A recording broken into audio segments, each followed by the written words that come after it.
situation eventually. Oh god! What the? Oh my god, where are you coming from? What the hell? Oh god, I'm stuck! Oh no! Oh, please, no!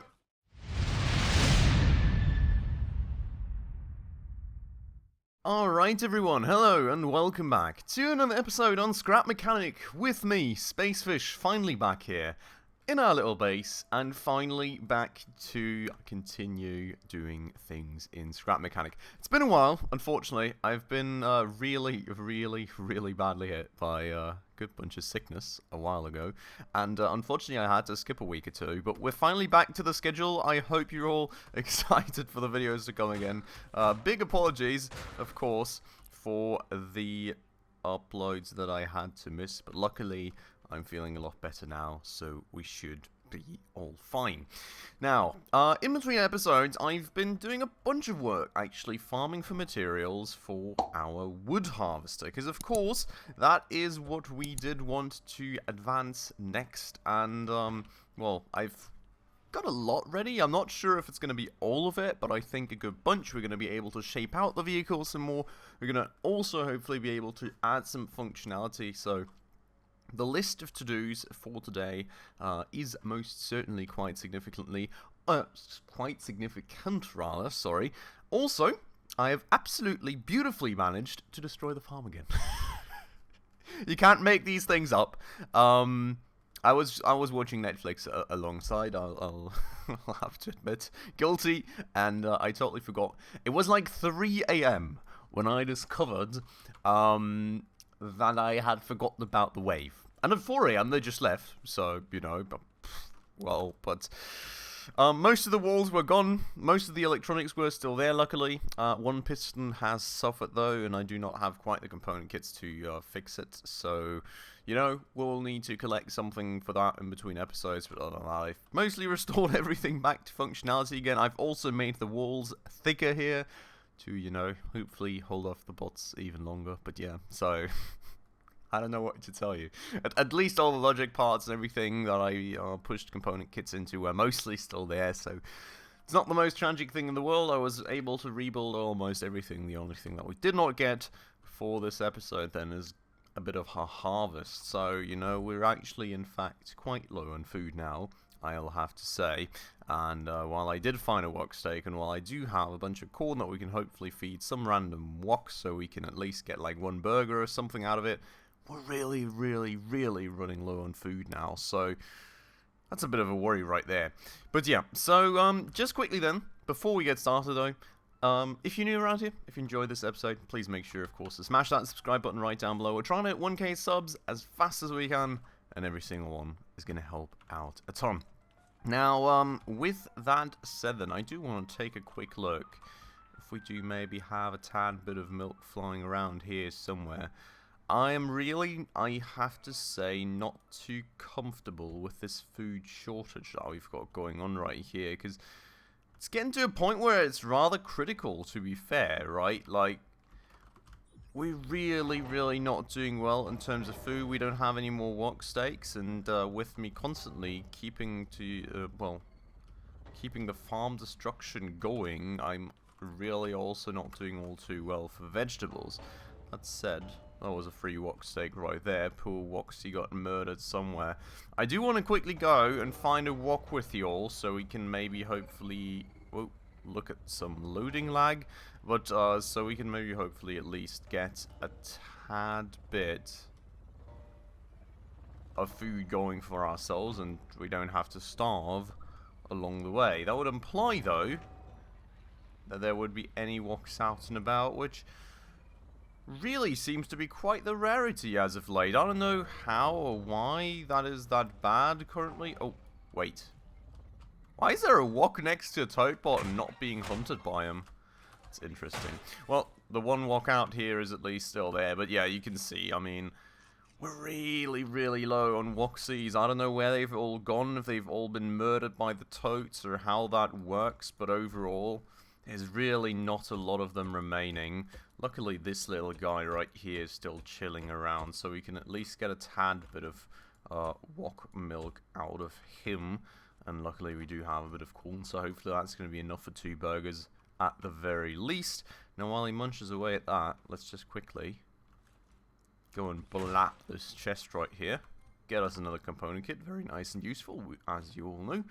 We do need as many of those as possible, so always happy to get an extra one. But this little guy right here is going to munch away at some corn for a while longer, and while it's undoubtedly utterly cute to watch him munch away at that, I think I'm going to place a quick cut, and I'll be back once we have all the wok milk and once we're back home to make some burgers. Alright, and back home we are then, so let's just quickly park up and hop out to let the cookbot quickly make us a burger or two, so that we're hopefully set for a while. Apparently we still had a burger in there, and apparently we are also out of potatoes, because I did waste each and every last one trying to defend my farm. Well, that's beautiful. We do have one burger at least to back us up, I suppose. So in terms of building then, let's tackle that for the day. You can see we've got a lot of stuff in here now. We've got a huge ton, firstly, of wood, which should mostly help us, honestly, pretty much finalize the vehicle design. We've got some, well, some metal mesh stuff going on, which I'm looking to use for the wood harvester part. We've got the saw blades, of course, going on.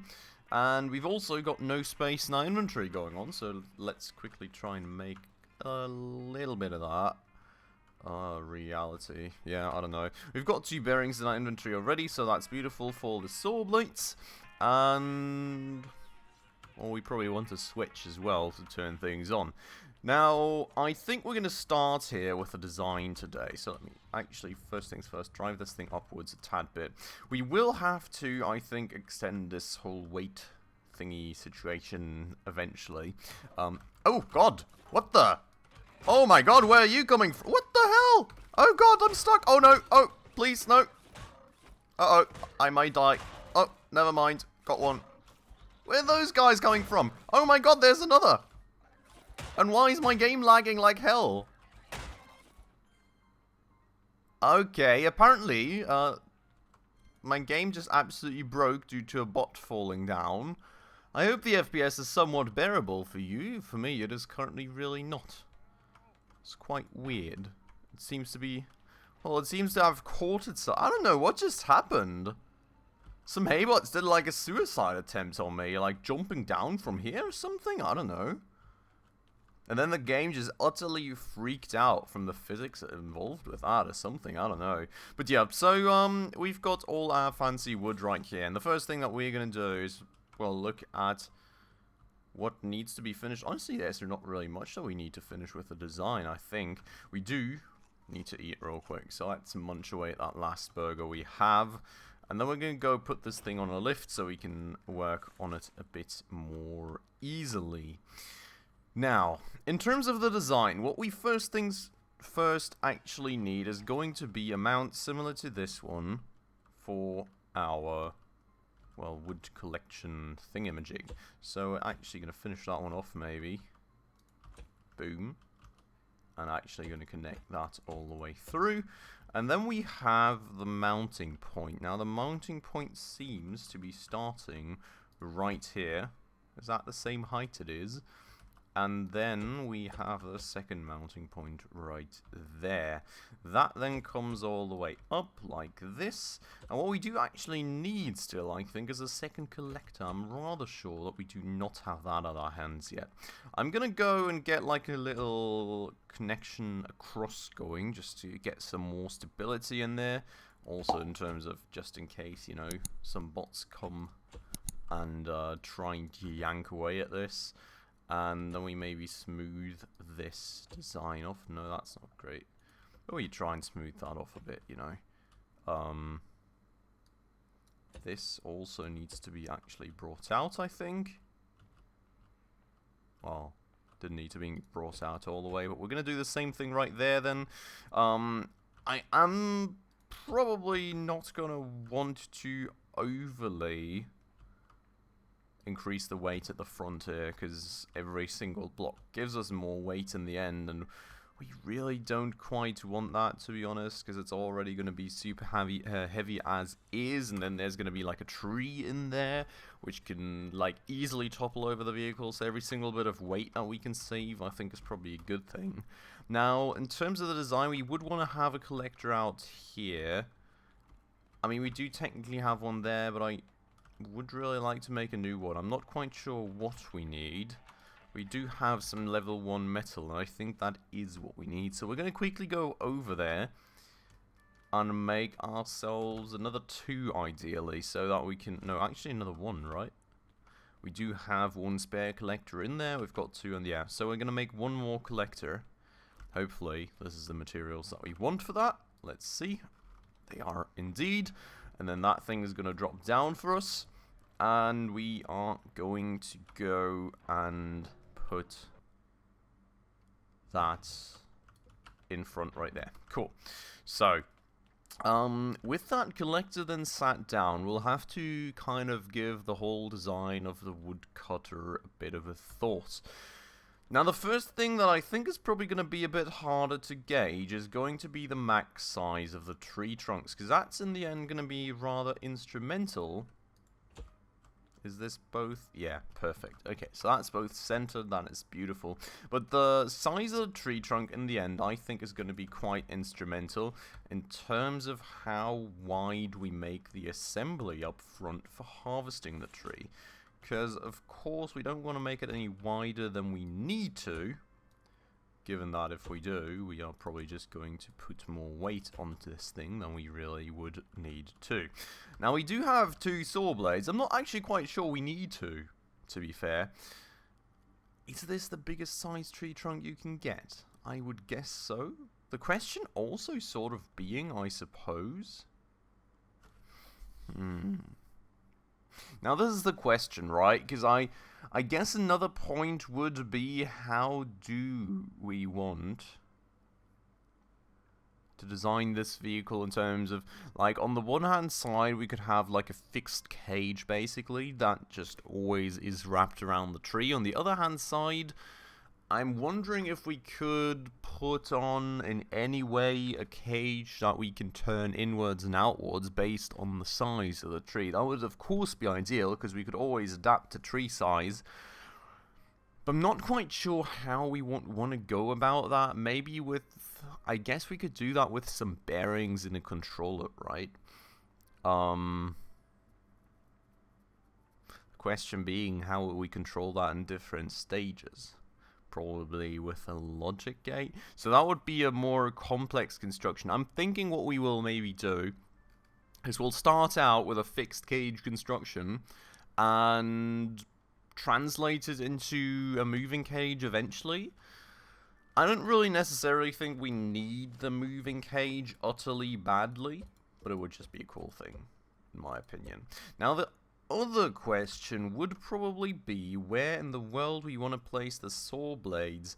Ideally, we would probably even have the saw blades sort of already in here, which would mean that we want to shorten this design a tad bit. So if we can do something a bit like that, or... I don't know, like, the thing is, I really don't know how many saw blades we need for this, right? We could just need 1, we could need 2.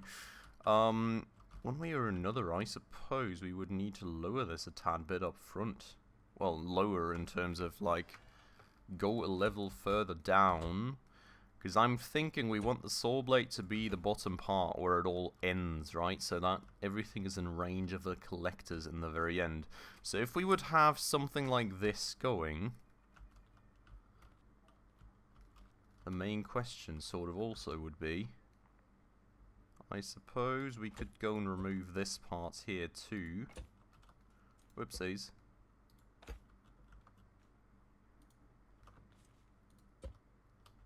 Okay, so this would give us some space to put in the saw blades. Now, how big are these things, in fact? Quite big. Wow, that would definitely not... Okay. Maybe we only want 1 saw blade? I'm not quite sure. The thing that I'm currently a bit worried about is that we don't really have the space in here for this construction. I would like to keep the front part as compact and as least up front as possible, if that makes sense, to kind of go and save some weight. So the other consideration we could give this is actually having the collectors upright like this, which would mean that we have a tad bit more space in between these two parts, which would in turn mean that we can probably pull out a bit of a construct from here, like that, and mount the saw blade somewhere like there. Now, the only thing being that everything would still be sort of in the way of the saw blade, and I'm kind of concerned.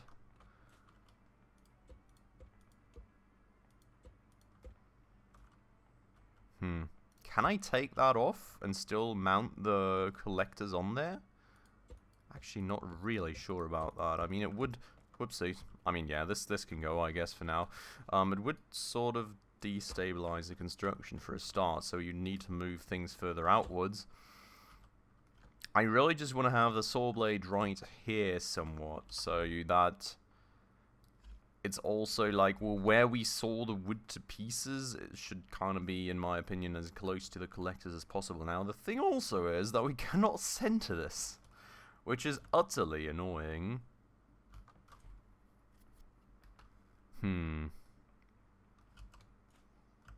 Sort of unsure about that. What we could do is move the collectors one further up, maybe. Let's do that. Yeah, I don't know. We're gonna have to experiment here a bit. You can already see that I don't have a fixed plan on how we're gonna do that, and we're just kind of gonna go step by step, and we're gonna try and see if we can't get an idea of how this can ideally work, because, well, this thing is not going to be super easy to make, I'm quite sure. And we're just going to have to find out as we go on what the ideal solution for us would be. Now, the thing why I want to move these things a bit further up is just because I want to have some certain level of ground clearance remaining, if that makes sense. If we go all the way out in terms of where we put this kind of stuff at the bottom, we're eventually just going to scrape along the floor all day, and that's not going to be fun at all. So that's why we're going to move this up a bit. Oh, God. Oh, thank you. No. Actually, interesting. Why can I lay this one down? I was honestly thinking that we were going to have space issues lying that one. Making that one lie down. Yeah, because this is not where it should be. That's where it should be. Turn. The way I want to, please. This is kind of annoying to mount, but I guess this is still on the lift, so it would hopefully be easier in the future. Okay, this is where we want to put things. Cool. So, with this thing raised a bit, what that allows us to do is put two saw blades in there, which in the end would mean that we will have to put the saw blades, well, sort of below the collectors, which I suppose if the saw blades are going to be the last layer before, well, the last layer of where the wood is going to go in terms of, like, we close things off below that, I hope that would be fine. We'll have to find out about that one. This about would be where the saw blade would be mounted.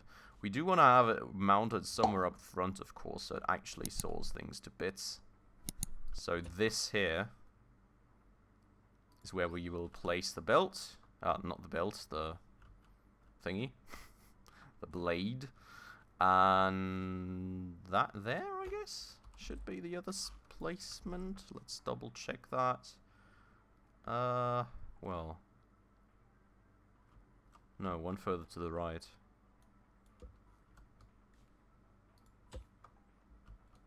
Like that. Beautiful. So that is the saw blade assembly, if that makes sense. And you can see, I mean, we're already very tight for ground clearance, so that's why we're going like this. Now, the issue being here that the cage will have to end below these things. So actually pulling out the cage here may be a bit of a challenge, because it'll lower our ground clearance even further, and I hope that the ground clearance will still be enough here. We are going to kind of pull things out like that for now. Maybe what we can do is we can just have the corners made of wood and actually make like the bottom of the cage out of mesh as well, just to save some extra weight, because the mesh is really light, honestly. If we do get it damaged by bots, it's super cheap to replace. I think like 10 pieces of mesh is like 2 pieces of metal, so that's really not all too tragic. And well, honestly, the less weight we have up front, the better for us in the very end. The actual question being though, right? I'm just coming to the realization that we can't really close the mesh off at the bottom, given that we have to have the tree trunk somewhere. So I'm not quite sure my plan is actually working in terms of collecting the trees. And holy moly, is that low to the ground. I mean, as is, that's not drivable. I guess if we upgrade the springs a bit or something. Well, let me bring out the weight. Is that enough to equalize that? Well, we do have a bit of ground clearance, not really much. It works, I suppose, somewhat. Now, what we can do is maybe drive this to here, and we can get a feeling. The thing is, I suppose the saw blades are so close to the ground that we don't really need to close things off at the bottom to make sure the wood doesn't go any lower, because quite frankly, I mean, there's just no lower. Now, what I'm also kind of noticing is that we do need to have moving parts of the cage at the very end to actually make sure the tree doesn't just fall the other way. Okay. I think the saw placement is quite good. I think we're also going to leave this standing up against this tree for now, so that we can get an idea of how big this is. For starters, I think the 2 saw blades are decent. I think the width of this is nice and good enough.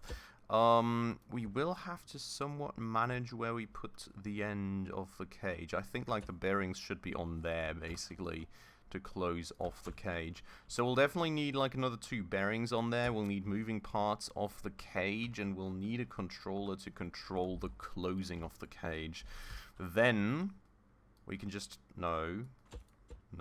this. Then we can just start the cage right here, basically, and we'll make the edges from wood. We'll make the cage from mesh. And we will be out of mesh already. Wow, okay, so we'll need a bit more off the mesh, but we do have a bunch more metal remaining. Then we will basically, like, I think the primary idea for now is quite self-explanatory, despite this being misaligned in terms of that. Okay, so we'll align this. Boom. Like that, and the corner of the cage is going to be right here. Nope. Like that. And then we'll have to see kind of how high up we need to go with the cage. I suppose it's going to be quite the height. And, well, hopefully the weight of the cage is not going to be enough. As I said, I mean, we definitely need to expand this weight. We'll expand the vehicle to the back here, which we can probably already do. And we'll most certainly make the weight a lot bigger to ensure that we can have enough of a counterweight going on here. Boom. That we can have enough of a counterweight going on here in the end to actually balance things out, because this is not even remotely good enough. I mean, we've got this extended and it's still tilted up front without a tree in there, so yeah, we'll need to see about that. But this is then where the cage is going to end, basically, and then actually we probably need to see about how we do the bearing construction. We're probably going to have some holes in the mesh or something so things don't bug into each other, but we'll have some bearings on these ends, basically. We've got a base cage right here, and then we've got like 2 pieces of cage that extend further up front, and then once we kind of have a tree clawed onto, we close this, and then we are kind of hugging the tree. We'll start sawing it to bits, and we'll hopefully have enough of a counterweight going for the tree to not topple over the entire vehicle, which, you know, is probably quite brave, but we'll see. I've got a lot of scrap stone, so we're going that route for now, and hopefully it is going to be good enough. And yeah, then the only thing that remains to be seen and hoped for is that these collectors are actually in range to pick up any sawed to bits pieces of wood. I hope they are. Please let me know if you already can tell if these are close enough or not in the comments down below. Very much appreciate that. In the next episode then, we're going to have some more mesh. We're going to extend this whole cage construction, and we're already also maybe going to take care of getting some of these doors, claws, whatever you want to call them, going on the bearings. We will maybe also look at powering these things, which, well, we're currently lacking a second motor for, so, you know, we'll have a good bunch of things to take care of still, most certainly. We'll take care of more of this in the next episode, though. For today, I'm going to end this off right here. I hope you all enjoyed the episode. As usual, if you did, please make sure to hit that like button down below. That does always help out the channel a ton. And if you're new around here and haven't done so just yet, also please consider subscribing right down below, as well as hitting that bell icon in order to stay up to date on all the future upcoming episodes. But with all that out of the way then, as usual everybody, thank you so much for watching, and I hope I will catch you in the next one very, very soon. Ciao.